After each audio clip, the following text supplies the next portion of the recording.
اللہم صلی علی سیدنا محمد وعلی آل سیدنا محمد وعلی اصحاب سیدنا محمد۔ جیسے ایک عورت آئی کسی بزرگ کے پاس، کہنے لگا میرا خامند میرے پر شادی کرنا چاہتا ہے۔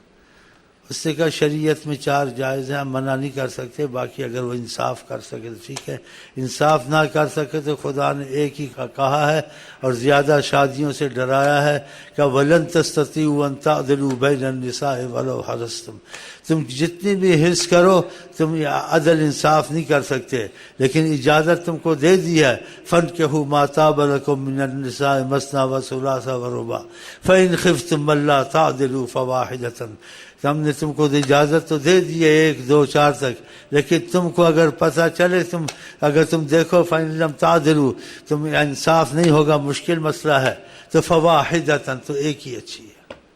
اور اسی کو خدا نے آیتوں میں کہا تو اگلی آیتوں میں بھی کہا ہے وَلَن تَسْتَطِيعُوا أَن تَعْدِلُوا بَيْنَ النِّسَاءِ وَلَوْ حَرَصْتُمْ، تم اگر حرص بھی کرو تم سے انصاف نہیں ہوگا، تو پھر احتیاط ہی اچھی ہے، ایک ہی ٹھیک ہے میرا خیال ہے۔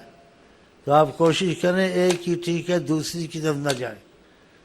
آپ تو خوش ہوں گے، آپ کی گھر والی ہیں بہت زیادہ خوش ہوں گی، شکر ہے اس کو نصیحت ملی ہے۔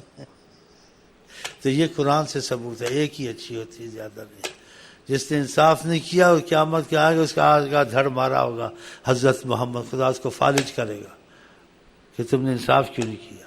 اور خود اس آیت میں آپ کو وضاحت بھی کر دی ہے، زیادہ وضاحت لگیں گے پھر عورتوں کا ہی مسئلہ شروع کر دو، بس عورتوں کے مسئلہ رادن کرنا، بیچ میں جو بات آ جائے جس کی ضرورت ہو تھوڑی بہت کی، پھر انسان اصل بات پہ چلے۔